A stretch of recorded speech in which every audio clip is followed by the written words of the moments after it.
Each new Sunday meant a brand new challenge, rich with new opportunities. A time for achievement, a time for purpose, a time for glory.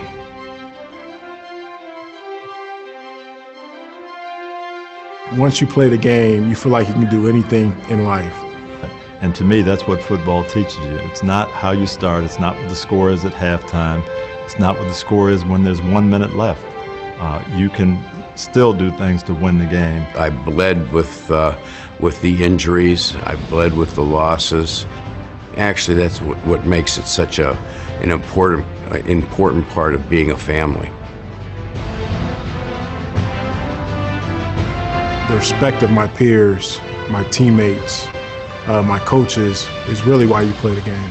Whether it's playing football or, or being a doctor or a lawyer or whatever vocation you decide to choose, I think you got to be committed and disciplined in your craft. It was the work that got us here. Unselfishness, to be able to play the game and continue to work. That's why we're here. I've learned as much from tough losses as I have from great wins. In fact, you appreciate the great wins a lot more because of the tough losses. He would have loved this more than anything, but after I got done crying and closed the door, and I just said, "You did it, Dad." He was a man of few words, but the one thing he did say, it'd be really special if I were in the Hall of Fame. Can you believe this?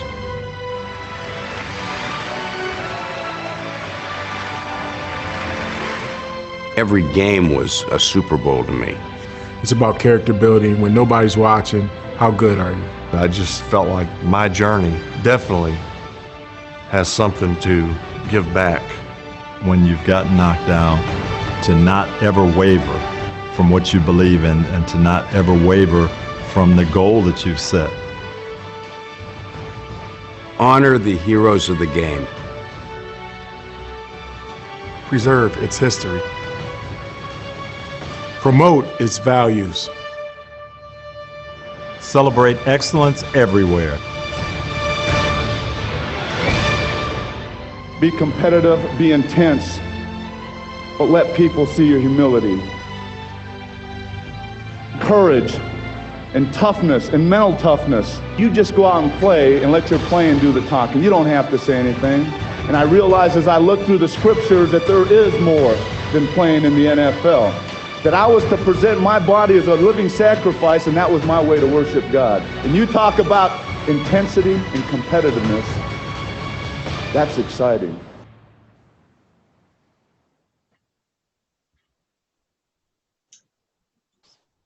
Okay. All right. Well, let me say good afternoon, everyone. I want to welcome everyone to the Pro Football Hall of Fame. My name is Jerry Shockey. I oversee all the youth and educational programs here, and we're extremely excited to we got Jones Middle School, man. We've got people from all directions. We got people in front of Anthony. We got schools, classrooms, 30-something classrooms that are watching in on this as well. Just a reminder to anyone that's participating, whether you're there in the live audience with Anthony or whether you're in one of the classrooms throughout the building, is that make sure, I think your teachers are able to do this for you, is go on your mobile device on Twitter and use the hashtag HOFValues. That's HOF as in Hall of Fame values. That hashtag. Post questions from your students. If you want to put their first name and their letter, I can say, Susie Q from Mrs. Jones' class asks, what's it take to get over, over a tough loss or something like that. So we are extremely excited to be here today for this Heart of a Hall of Famer series. And the real idea and concept behind this, we've done this now with 80-plus gold jackets to about 50,000 students, is really to convey what it takes to get into the Hall of Fame beyond just the athletic ability. We know our guys like Anthony Munoz, are awesome examples of athleticism and skill and talent. But, man, I can tell you it took so much more than that. It took those Hall of Fame values of commitment, integrity, courage, respect, and a whole lot more to get into the Hall of Fame. And so I'm so excited about this series that we get opportunities to hear from the greatest football players ever to talk about what character qualities it takes. And this is what a learning experience, not only for students, but for the teachers that are there, for all the adults, for myself, there is something I pull away from each one of these to apply back to my life as well. So it doesn't stop. Learning doesn't stop just outside of the classroom. But this is not possible today without a number of folks. It took a team of folks to make this possible. First and foremost, we have to thank R.A. Jones Middle School, David Arden, the rest of the group there that's been working hard to make this technology work. Thank you for all that you've done to make this possible. Thanks to the administration and everyone there for making this possible. Also, thanks to our partners at Extreme Networks. I know my good friends Tracy and Jonathan are there from our friends at Extreme Networks. Thank you for partnering and allow this to be an opportunity for students, but also allowing it to be a free opportunity for students because of your guys' generosity. This is able to continue going. So thank you, Jonathan and Tracy and our good friends at Extreme Networks. But last but definitely not least, we need to thank our students, the teachers and students, because you're the stars of the show here today. You're the ones that are going to be driving the program. Hopefully you guys be ready because we're going to start going to questions here in just a moment after we ask Mr. Munoz to open up with his opening remarks. But, you're the stars of the show here today. You're the ones that are going to be driving the program, and this doesn't happen without you guys and your teachers making this possible. So with that being said, the video already did an introduction to Mr. Munoz. So let's, Anthony, what's on your mind? What do you want to share just to open up the program?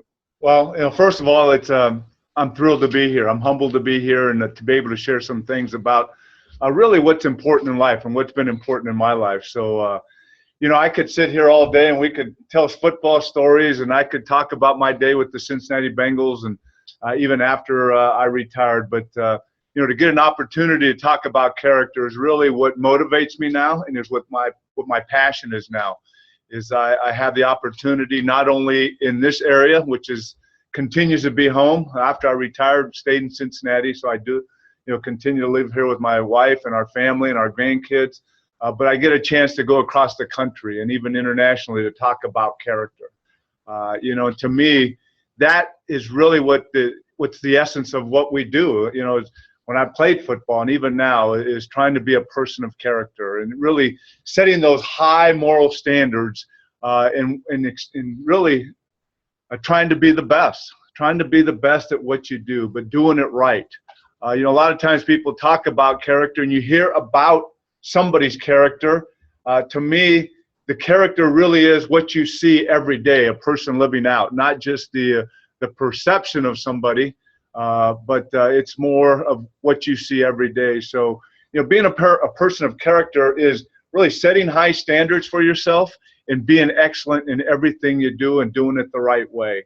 And I'm thankful that I had mentors in my life. I had a mom in my life. I had, relatives, coaches, teachers that really taught me what it meant to be a person of character, to set high standards and in everything I did, every part of my life, to strive to be the best. So that's what really gives me a passion, excites me about, now that I'm living my life and this opportunity to be here at R.A. Jones and to share with you. So, I'm looking forward to answering all your questions and talking about, as Jerry talked about commitment and courage and respect and all those values that we take and hold so dear to our hearts as former football players and now as citizens in this great country. So that's what I wanted to start off by saying is that I'm honored and thrilled to be here with all of you and those of you that are looking in this next 45, 50 minutes as we talk. Well, thank you, Mr. Munoz, and students and for the adults here, just because I've gotten to know Anthony and his wife, Dee Dee, very well over the years. And if there was a descriptive term that I'd have for him, it would be servanthood. I just see it in his life. I see it in how he interacts with people. I see it in the way he's raised his family and the way that how grounded they are. Where he's taken this opportunity of having this bronze bust, this great thing that's about him and his teammates and everything that's come along, but he's used that platform to serve other people and especially to serve people in your community. So, that's really what when I think of Anthony Munoz, I don't even think of a great football player, and he is a great football player. He's got a bronze bust. He's only 303. There are only 303 of those bronze busts here, but. I think of him first and foremost as servant-minded and servanthood. So So it's just a reminder to you guys that throughout your lives, and even now, that you guys can be doing those things now. Is you know, I found out in life, just in my 38 years of life, it's not about how much you get, it's how much you give. That's where you find true joy and true peace. So let's go ahead. I saw a question came in on Twitter already, so go ahead and keep firing those away. But we're going to start with the class there with Anthony. If we go to a couple questions there, if you guys have one, go ahead and either shout it out real loud. I think we'll be able to hear it. Make sure you talk out clearly. What drove you to be a great football player? What drives you to be great at what you do today? What drives me, what drove me to be a great football player, what drives me today, it has to be commitment, being committed to being the best. And, you know, really, you know, when I thought about my NFL playing days and my career, I wasn't satisfied with just being good. I wanted to be the best. And that was a commitment that we have to make. If you want to be the best student, the best football player, the best drama student, the best player in the band, it's going to take commitment, really working hard and doing things sometimes when you might not feel like doing things. You know, I moved from Southern California to Cincinnati when the Bengals drafted me. My senior year in college, we played the Rose Bowl, and it was 82 degrees on January 1st. Now think about it. For those of you growing up in Cincinnati, think about January 1st here, and think about, I played the Rose Bowl on January 1st, 82 degrees. So the point I want to make is commitment. I come to Cincinnati, I make Cincinnati my home, which is still our home. But during my playing days, the commitment of after the season, having to go out and run and get ready for the next season. It wasn't waiting until March, April, or May until the weather got better. I started running the day after my last game in December. So I ran in December, January, February, and we didn't have an indoor facility. I ran outdoors. So a lot of times there's things that you don't want to do, but you have to do to be the best, and that's commitment. And even now in life, there's times when I wake up in the morning, I say, well, maybe I'll push my snooze button. But no, it's time to get up. I love getting up at 5 o'clock. I get my workout in, and then I can go to the office and do the things that I love doing. And for me, first and foremost, it's my foundation, trying to figure out how to raise money to impact kids.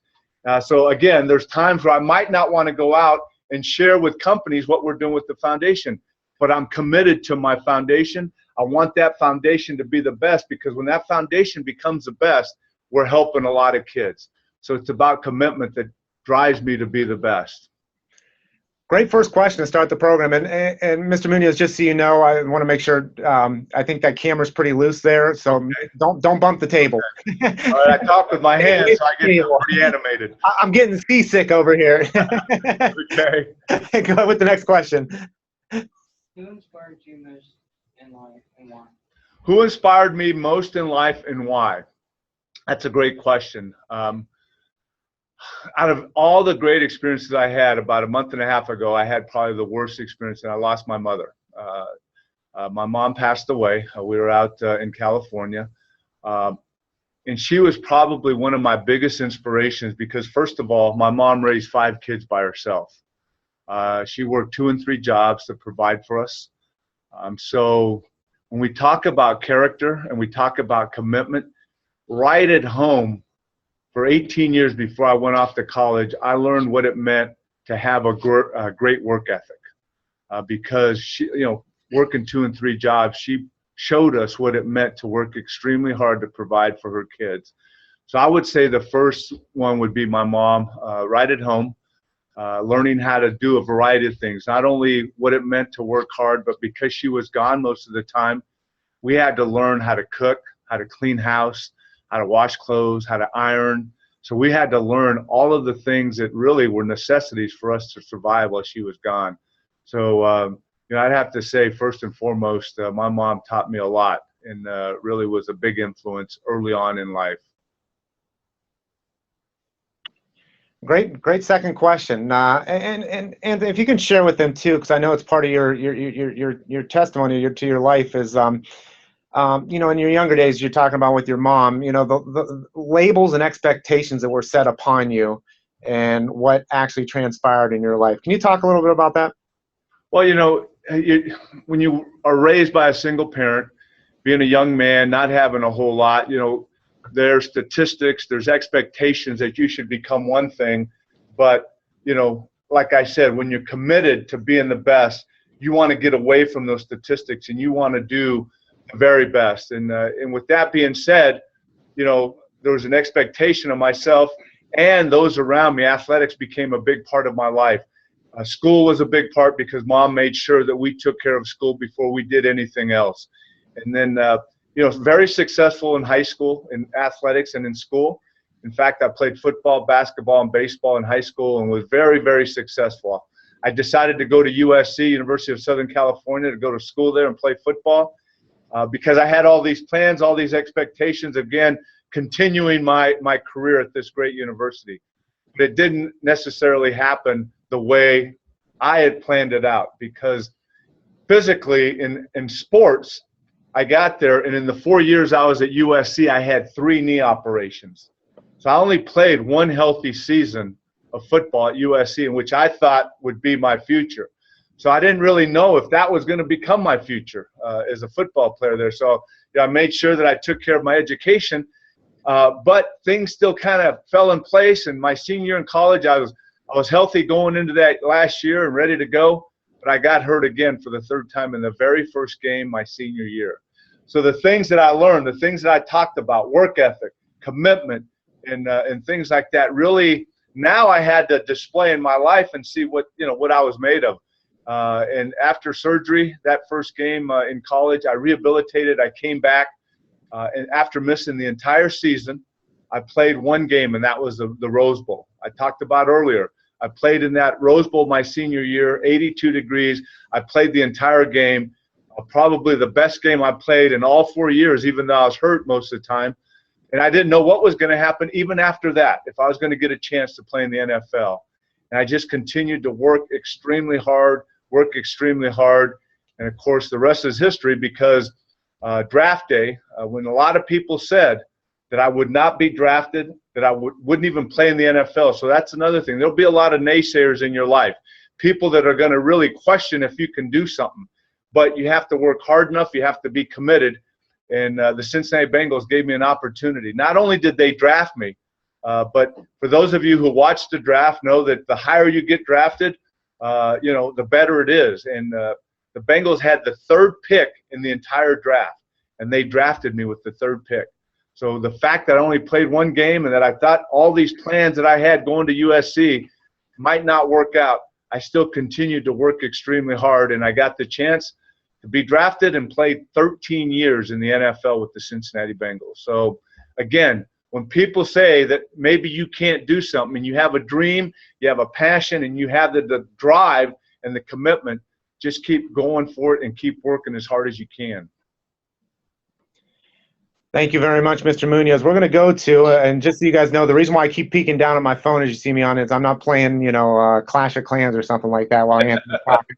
I'm watching for questions here, but we've got one from Mr. Hanley's class. So, Mr. Hanley, thank you. And for the other teachers that are tuning in, again, it's HOFValues, HOF, hashtag HOFValues on Twitter. Submit a question, and I'll interject that throughout the program. So one of the questions comes from Logan Beds, I think, from Mr. Hanley's class. He wants to ask, what can I do to be the best person possible? Well, I think, first of all, to be the best at whatever you do, I think it becomes not only a lifestyle but a habit. When you do something one time, let's say you do a good deed for somebody one time and then that's the last, that's not going to be good enough. What you have to do is you have to continue to do something over and over and over. When you're studying for a test, I could never just look at it once and get an A on a test. I had to look at it over and over and over and over.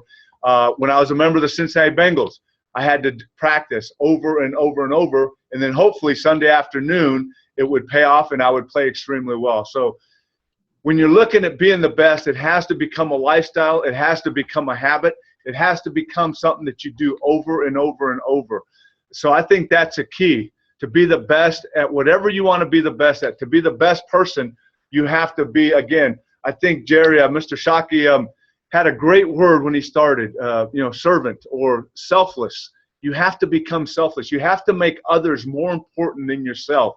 One of the things that I just love, we have 8 great grandkids, but there's one of our grandkids that every time he sees someone and he sees me, he says, "How's your day going?" And he's like 6 years old.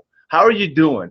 And you can tell that he loves knowing how other people are doing. So I think that's what you have to do. You have to place other people's interests, other people before you, and really see and do what you can do in order to help other people. And I think that's what happens, is that becomes a habit, and then you become a person of character because you become selfless, you become committed to being the best. Well, thank you very much. You guys hear that? Anthony Munoz said, "Mr. Shockey." You like that? We got to record it. I'm keeping that.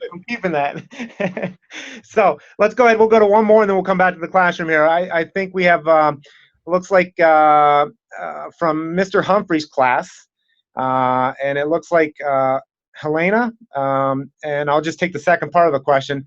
Did you ever want to give up? Did I ever want to give up? There was a time where I don't think it was 100% that I said I want to give up, but I think going through that third knee operation, and it was like, I'd gone through 2 rehabs, I'd come back and I'd played, and then that third one was kind of like, because not only did I have to rehabilitate and get my leg back, but now it was something, there was a question about would I still be able to do something that I loved, and that was, would I still be able to play football?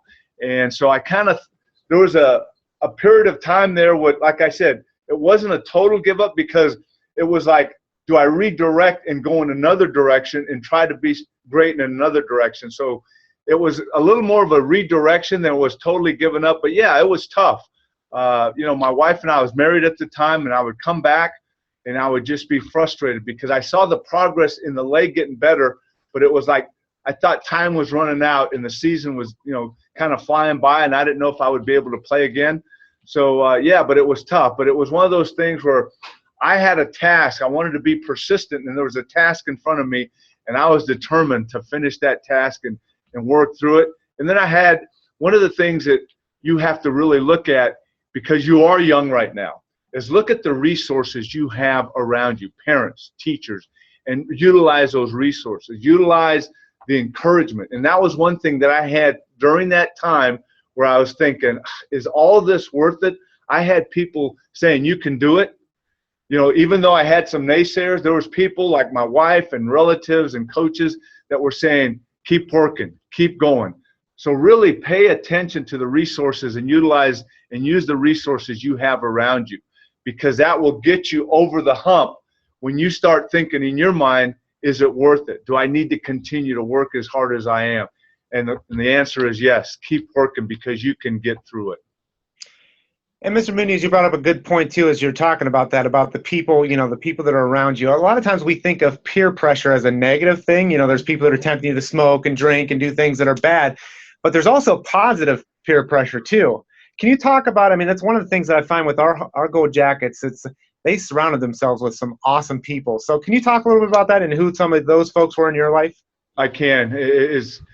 As was just said, it can be a negative peer pressure, it can be a positive. To me, a negative peer pressure, that's exactly what it is, negative peer pressure. I think I look at positive peer pressure not only as positive, but also it can be holding you accountable.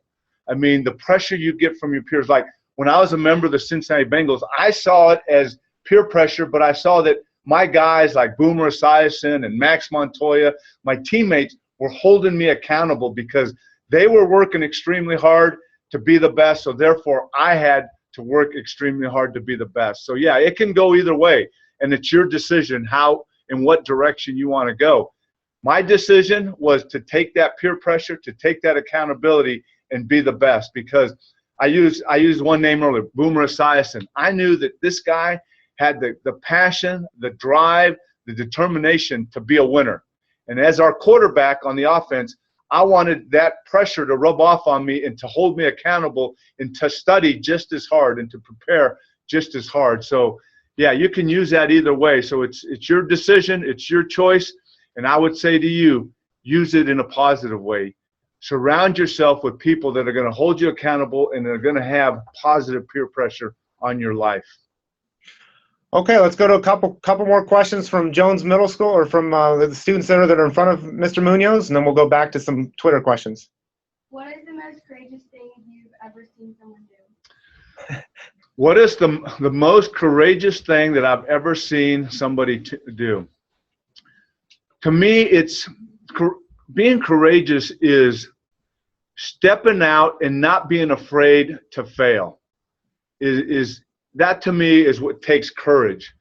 I've seen a lot of examples, a lot of guys that have been courageous, that have come back from injury, that have stepped out after maybe losing a loved one, or maybe coming back from an injury. One guy that comes to my mind who showed a lot of courage and really being courageous in his career is a guy that I played with, Tim Crumry. He broke his leg very, very badly in the Super Bowl. But he had enough courage to come back, and he finished his career. And after a year or so, he came back and played at the level that he was playing, which was a very, very, very high level. To me, that took a lot of courage. It was an act of courage to come back after that serious leg injury. I mean, his leg just broke right in half, but he wanted to come back, and he was committed, and he took character, and he came back. So to me, that was brave. That was stepping out and saying, even though I broke my leg, I'm going to step back and do what I was doing when I did that. You see, there might be a time when you do something and you fail, and you might be afraid to go back in that area because you failed and you're afraid to fail again. But the only way you're going to be successful is to try it again and get through and really get through that and do it right. So I would encourage you. And to me, courage is all about, you're going to fail. You're going to fail sometimes, but be brave, be courageous, and continue to strive until you overcome that failure and you become successful again. Great question. Let's go to another in the class. How did you handle people telling you that you couldn't do something? The way I handle people telling me I couldn't do something is it drove me that much harder. It made me work that much harder. And not to necessarily verbally say, here, I told you so, but it was like, here's one thing that I have an older brother. I have two older brothers, but the oldest one, he's 8 years older, told me when I was a young man, he said, you never have to talk about how good you are. If you're good enough, people are going to talk about how good you are. So for those that said that I couldn't do something, I didn't have to go back and say, well, you see, you said I couldn't do something. Well, I did it. It just drove me to work that much harder and to accomplish something. And then if they saw that I did it, fine. If they didn't, that was fine too. But when they said I couldn't do something, when anybody said I couldn't do something, that usually drove me extremely hard to do and to compete and to really accomplish something that someone said I couldn't do. Okay, we're going to go to a couple Twitter questions, and we'll come back to the classroom. I like this one here. It's from Lacey Davis, and again, this is Mr. Humphrey's class. Lacey asked, does it take a lot of strength to get up with a positive attitude every day when life is hard? It's a great question. It is a great question. I think it does take a lot of strength to get up when you're going through tough times. And, you just, again, you have to be determined to get up. You have to be determined to get up and change that.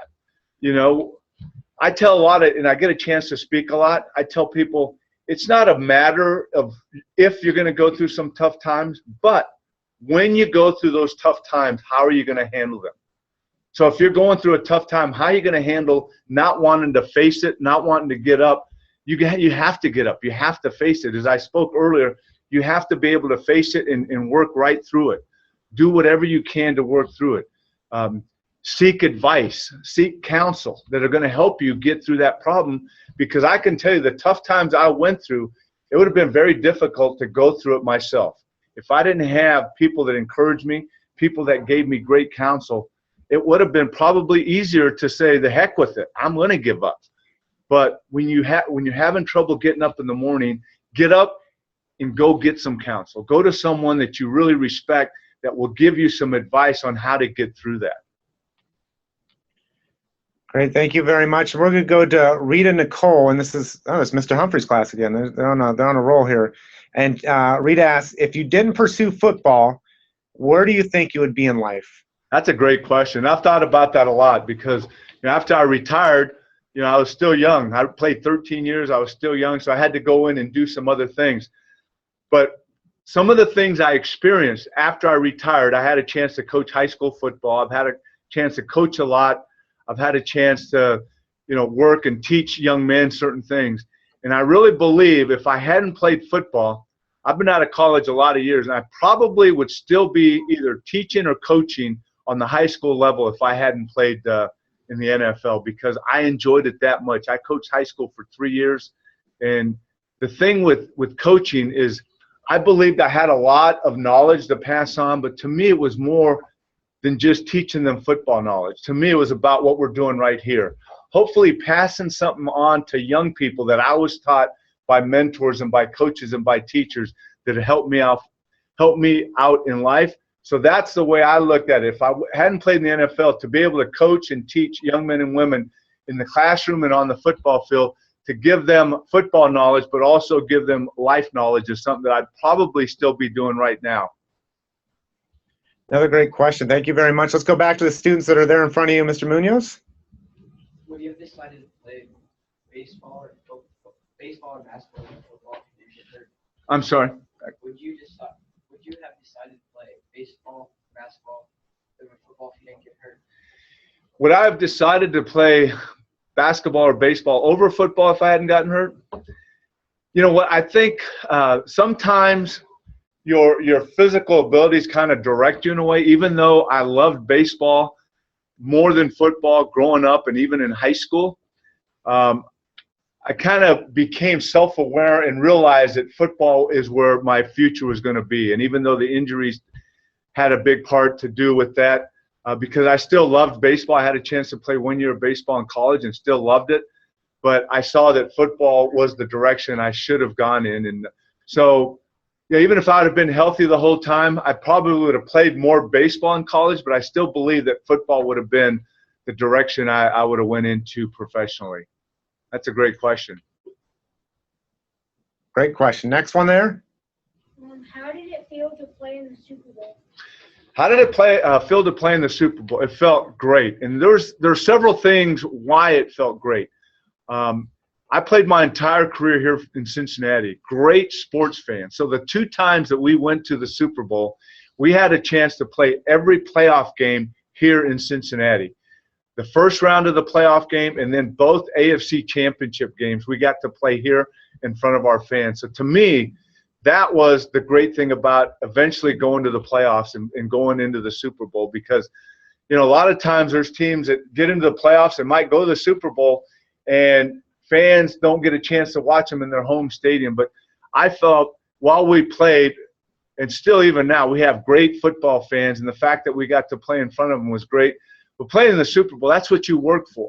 That's what I worked for from December, January until July when we went to camp. That's what we worked for in July, August in camp, and then during the whole football season for 16 games. So the fact that we got to play in 2 Super Bowls with the guys that I absolutely loved, and even today we have great relationships with. I have great relationships with guys that I played with. That's what you work for. And, we got to play in 2, so I'm thankful for that.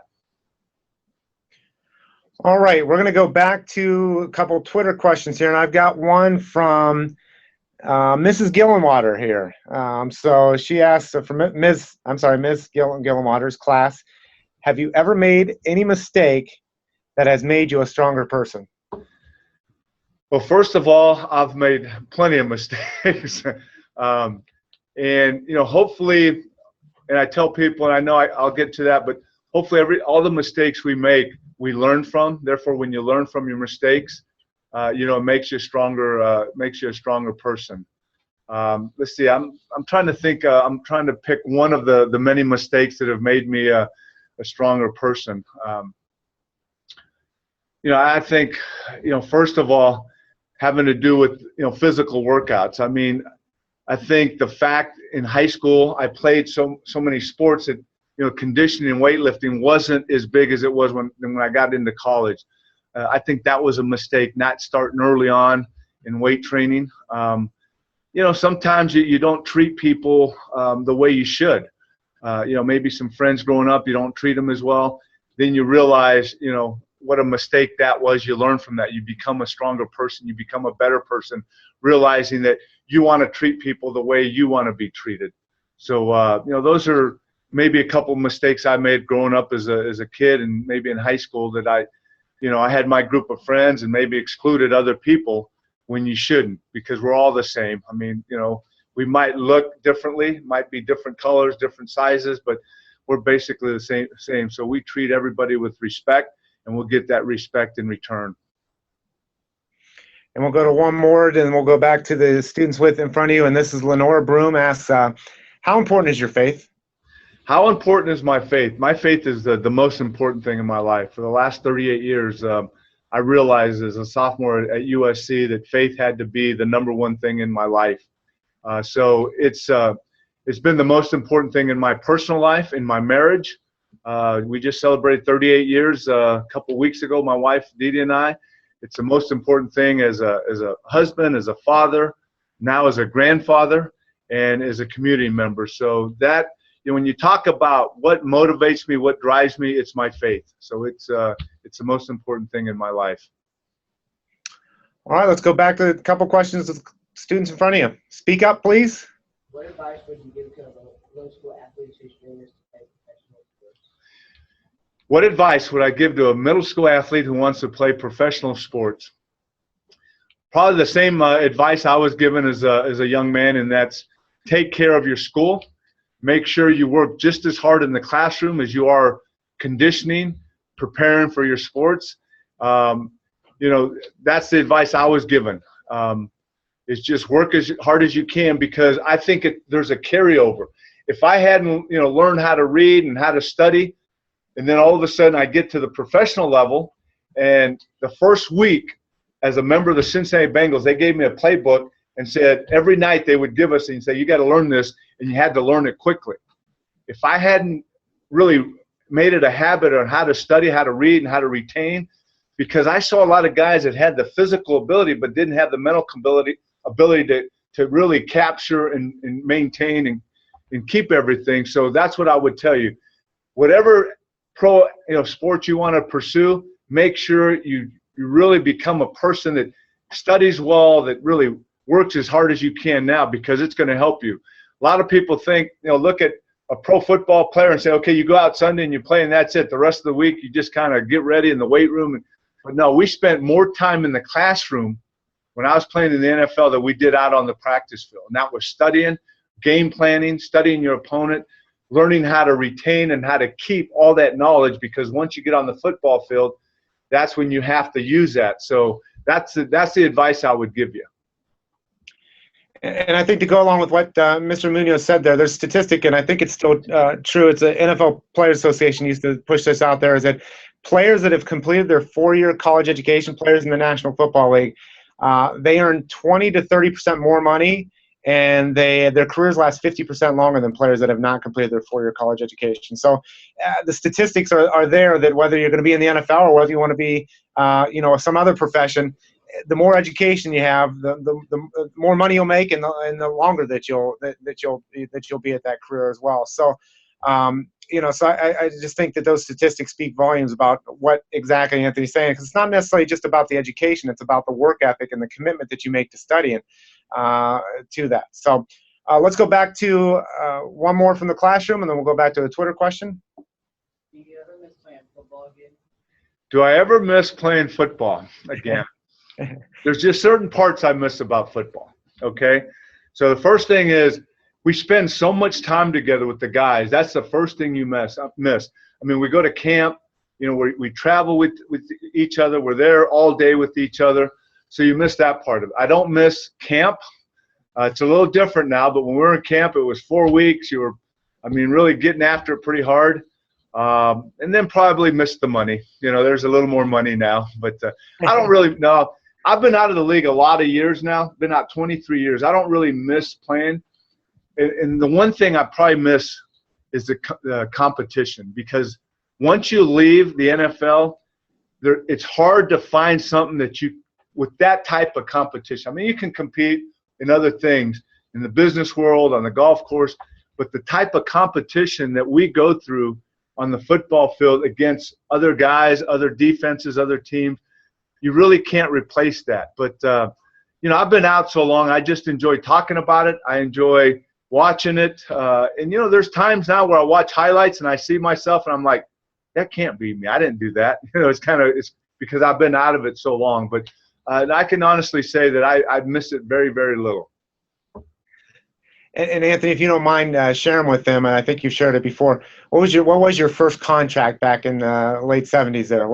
It's not what it used to be and not what it is today. Well, my first year, which was a lot of money. I mean, you have to understand, I came from not a whole lot, and back there was a lot of money. I was a third pick in the entire draft, and I made $80,000 a year. Now I think a left tackle, I was just informed, might make $12 to $15 million a year if he's one of the best in the league. So that's a little bit more money than what I made my first year. So I'm not going to complain, though, because for 13 years and all the money I made, to play a game that I loved and to get paid for it. But, yeah, the money is a little more now. So there's a little difference there. That's not standard inflation there. That's a little bit more than that. So let's go ahead and go back to classes here. Let's see. DC Rose asks, did you have any inspirational teachers? I had an inspirational teacher and I had an inspirational coach. Like I told you, my mom taught us how to wash clothes, how to iron, how to cook, how to clean house. And I had some great high school teachers and great college professors, but my home ec teacher in high school, Mrs. Marilyn Falcon, was just, the best. She knew how to get the best out of you. And of course, I had an advantage over most students because I went to home ec class and I could cook, so a lot of people looked at it like, what are you doing? You're a guy, you're a football player, you're a baseball player, and you can cook. But I have to say Mrs. Falcon had a big impact on me. And then I had a baseball coach that I met when I was 7 years old, and he was my high school baseball coach, and I still have a 50-year relationship with him, and that's Coach Jim Seaman, who coached me on the baseball field and had great baseball knowledge. But for a young man that didn't have a father, never met a father, he was that male role model for a lot of us that didn't have that. But he taught us how to play baseball, but how to play it correctly, how to play it with character and integrity. And even today, he's a great man. Him and his wife, we bring them out every summer for our foundation dinner. So those are probably the two, one coach, one teacher that really had a big impact on my life. All right, we've got another one from Emily W., and I love her handle. It's Weirdo765. Thank you, Emily. That's great. What is your most memorable experience in football and why? Wow, most memorable experience in football had to be. Now you have to understand, as a former offensive lineman, unless you're an offensive center, you have to get the ball to the quarterback. They don't really let us touch the football, So it's the wide receivers, the running backs, the quarterback. My fifth year in the league, we're playing a team up in the northern part of Ohio, which Cleveland Browns. Okay, I'll name the name. And Sam Weiss was a rookie head coach. Boomer Esiason was a rookie quarterback. And we needed a touchdown to tie the game and to go into overtime. And a rookie coach called a play that a rookie quarterback would throw the football to an offensive lineman, and that was me. We had a play. The first week of my career, that week, they put a pass play in for me to catch the ball. I never thought it would happen. But Sam Weiss called it. Boomer Esiason threw me the ball. I caught the ball for a touchdown. We kicked the extra point. We tie the game. We go into overtime. We win it with the field goal. But that had to be, with everything else I went through, that has to be one of the biggest memories of my NFL football career. All right, we're going to go back to questions back in the audience, but I just saw this come through. Daniel Denny, you're going to like this one, Anthony. He asks, and you don't have to answer this, but he asks, why do the Bengals stink and the Steelers rule? So I'm just going to answer it briefly. Okay, when it comes to, as fans, you can argue all you want. But all I have to go by is when I was a player, right, for 13 years. So the Steelers had no Super Bowls in those 13 years. And go back into the archives and look at the wins, losses of those 13 years, and then ask that question again. See, I can't answer now. I'll let the fans argue about them now, but I'm just going to back up my 13 years when we played. And I know for a fact there was no Steelers Super Bowls. And I might be wrong, but I think the Bengals came out on victories in those 13 years. All right, let's go. Next question. Daniel, just for the teachers to know, Anthony knows I'm a pretty big Steeler fan, so we have each other anyway. So just so you know, that's the only reason why I brought that up. So let's go back to the questions with the students there, with Mr. Munoz. How did you manage studying for school and training for football? How did I manage studying for school and training for football? It becomes time management. In high school, it's not easy, but it's a little easier because you have mom shaking you, waking you up, saying, is your homework done? Once you get to college, you don't have your mom there or your dad, your mom and dad. It's a commitment that you have to make. And a lot of times it might be, if you don't get your schoolwork done, then you don't do something that you love. And I'll share an example with you. And I think it goes back, Jerry, to the question you asked that was asked about a mistake and what made you stronger. I'll never forget. I was right in the middle of basketball practice. I think it was my junior year in high school. And all of a sudden I see my assistant baseball coach walking on the basketball floor, and I'm thinking, what's he doing here? Well, he pulled me aside, and I was taking an advanced comp class. And I can talk, I can go out and speak, but to write, I always struggled to write a paper. Well, I wasn't doing very well in this advanced comp class. So he said, and this was going into pretty sure it was my junior year.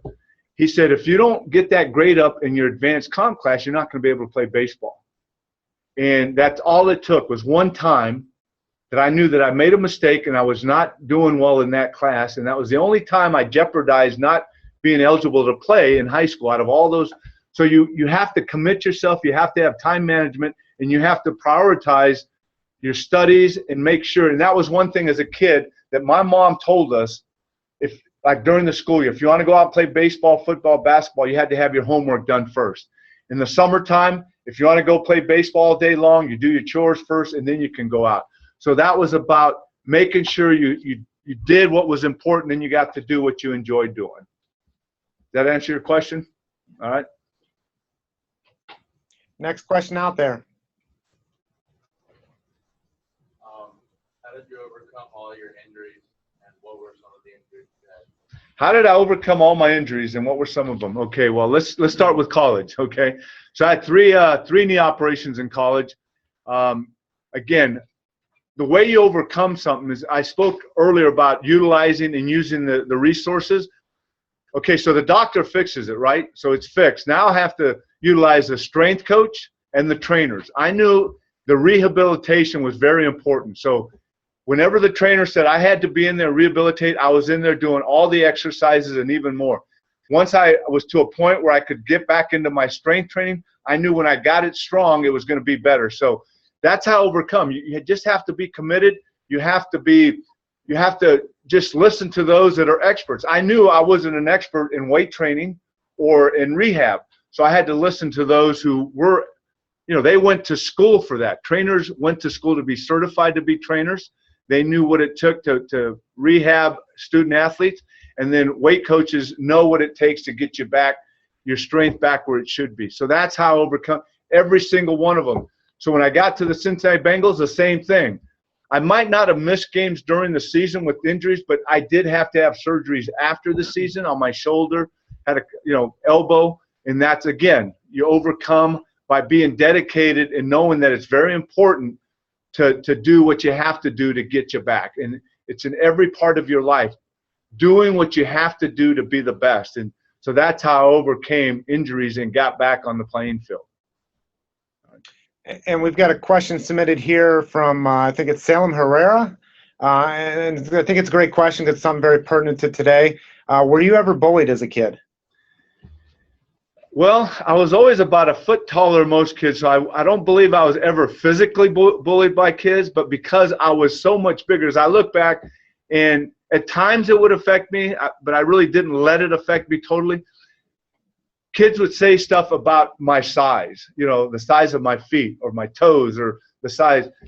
So I did go through some of that. And, but I had people that encouraged me too that got me through that. So I think, it doesn't only happen to young men and women that might not be as big as somebody or as athletic as somebody, but it also happens to people that are, larger than others and more athletic than others. So I do remember some of that, but again, I had individuals that really helped me through that, encouraged me. And that's what I would say to each and every one of you, and that you would encourage those that might be getting bullied to not believe those that are bullying them, and then step in for, and tell those that are bullying to stop. And just to, I got a great example of that. I have a son and daughter. I have a son who, when he entered high school, he was 6'6", about 270 pounds his freshman year in high school.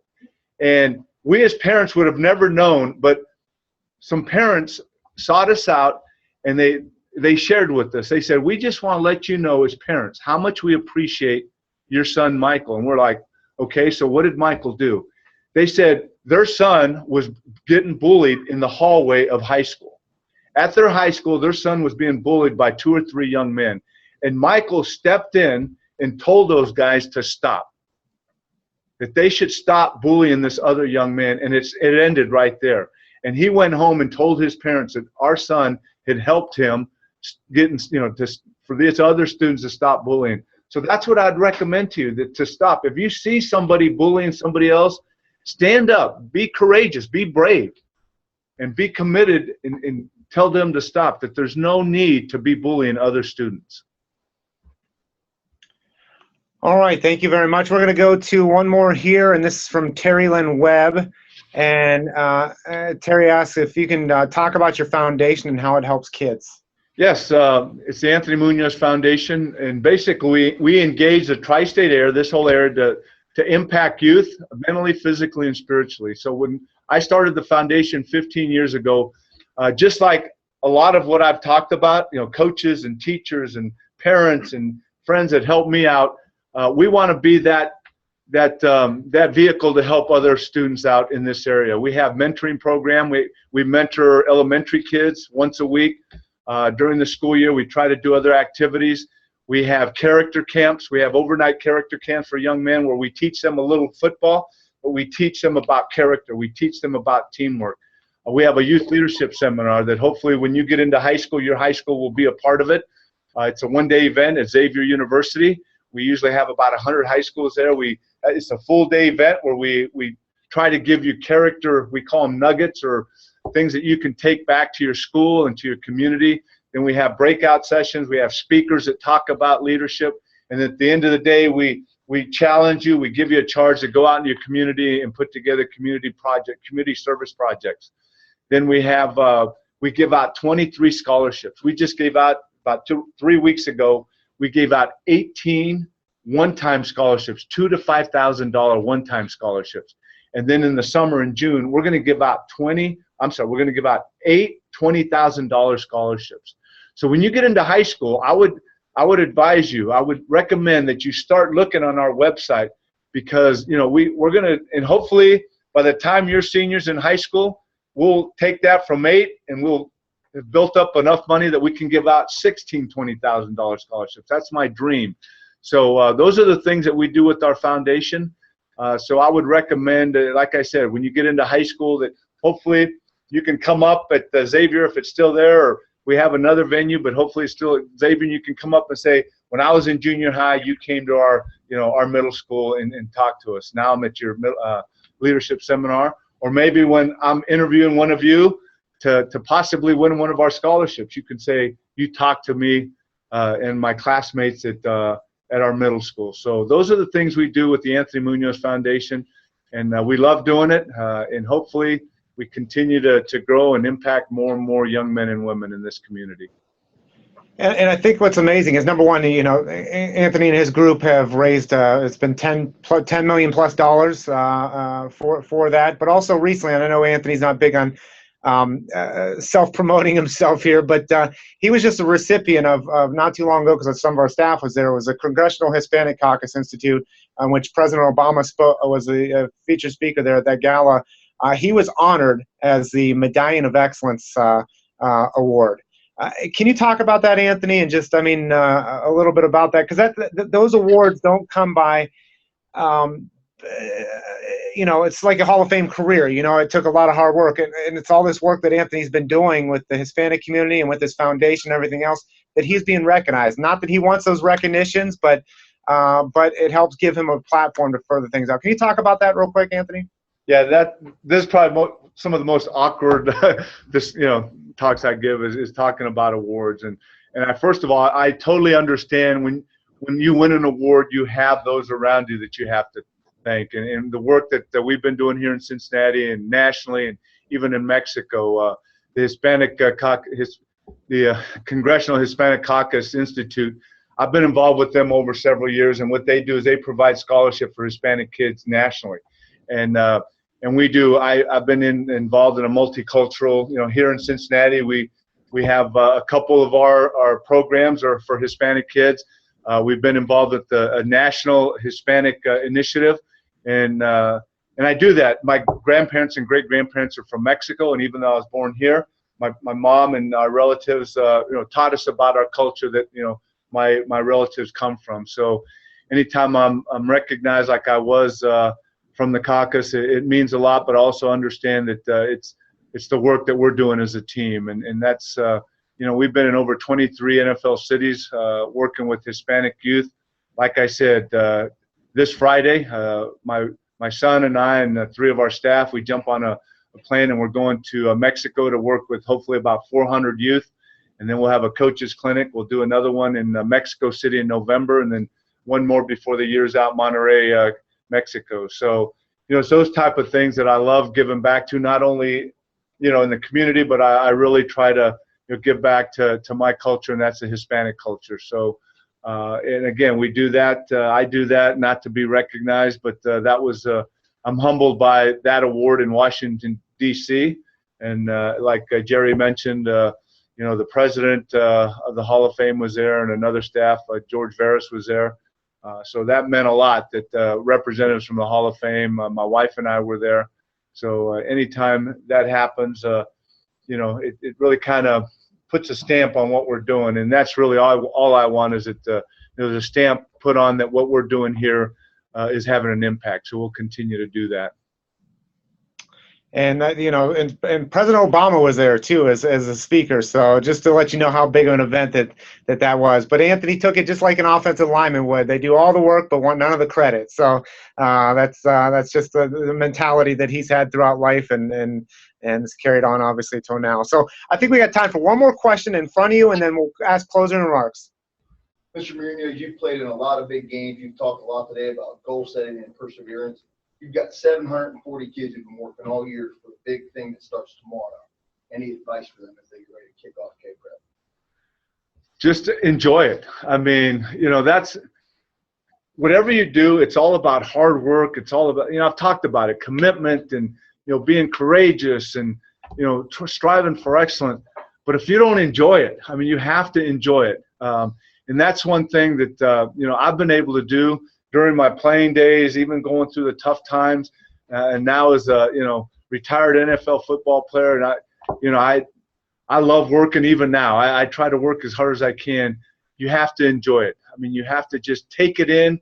The Super Bowls were brought up. The first Super Bowl, I was just so bent and on just, hey, I got to do this, and I didn't enjoy it like the second one. The second one. And it was a little warmer. We played the second one in Miami in 80-degree weather. The first one was in 20 below in Michigan. So, but just enjoy what you're doing because it's tough. There's tough work that goes into it. But when I'm doing all these football camps, I'm doing all these different things. We talk about how hard it is. But one of the first things I tell young men and women is have fun. I say I can guarantee that you're going to learn a lot, and I probably can guarantee if you apply yourself, you're going to learn a lot in this building. I can guarantee that you will because I'm sure you have a great staff here, but I can't guarantee that you're going to have fun. That's up to you. That's up to you to have fun.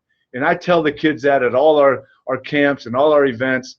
I say you got to have fun through the process. So I would really stress that, because as serious as I can get and as focused I can get, I love having fun and I love enjoying things. Mr. Munoz, we're coming down to the close here. Is there anything either you'd like to reiterate that you've said, or anything else you'd like to touch on that we haven't discussed yet? No, I would just, I would say I see a lot of you sitting in here, and I don't know how many of you are close friends or how many of you hang out together, but I would just go back to a point I made earlier. I really believe the reason you're in here is you're probably some of the leaders on this campus. And I would encourage you to continue to go in a direction of being good leaders, positive leaders, because we can be negative leaders. And I've seen that. Just like we talked earlier with Jerry, we can fall into negative peer pressure, but fall into that positive peer pressure, become positive leaders on your campus. And, those students that some of the students might not talk to, go up and befriend them, because they're special too. Talk to them, include them in your conversations, invite them to sit with you at lunch. You might have your group that you sit and eat lunch with. Be inclusive. I mean, that was one of the best things that Sam Weiss did for us as a head coach 1 year at camp. He took, and Max Montoya, who lives in northern Kentucky, he lives down here. Max and I roomed together for 10 years. We're both from California. We're both Hispanic. We both played in colleges, went to colleges. Although he went to that other school, he went to UCLA. We still roomed together in camp. We roomed together on the road for 10 years. But Sam Weiss, we went into camp and he said, I'm going to make the room list. He put me with the defensive player. He put me with an African-American. He put white with black, brown with – he mixed us up. And if he hadn't done that, I wouldn't have learned about guys that I was with every single day during the season. I would not have learned about them, their background, where they're from, their siblings, their family, their culture, if that wouldn't happen. So that's why we do what we do at our foundation, is we have programs where we enter urban and suburban kids, because each is going to learn from each other. So that's one thing I would recommend for all of you. Learn from somebody that you might not know.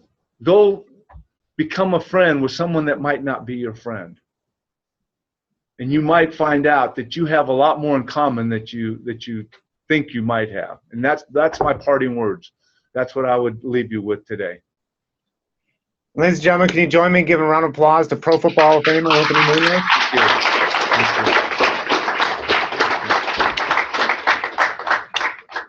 Mr. Munoz, thank you on behalf of the Hall of Fame. Thank you. I mean, he was golfing last week. It seems like every other week we've got you doing something. Well, but he's you have me because the Hall of Fame is doing some phenomenal things, and I love being a part of it. That's why, I'm going to be seeing you as much as I do, and how involved with the Hall of Fame programs, because more and more we're doing things that really matter, and that's about character and integrity and things like that. And once in a while we'll talk a little bit about football too, but the things that really matter in life. So Jerry, I mean, it's really an honor and a pleasure for me to be involved in the programs that you and the staff at the Hall of Fame work so hard on putting together. Well, thank you. We greatly appreciate it, and as Anthony said, we have fun. So anytime we Anthony are on the road together, we go and have fun. So we're always going to have a smile on our face because of that. But thank you also to the students there. Great questions that were submitted via Twitter from all the classrooms. I think we're up to 40. We're up to 44 classrooms that are tuned in right now. So thank you for all the questions you guys submitted. Thank you, Tony Pastura and David Arden, for making this possible.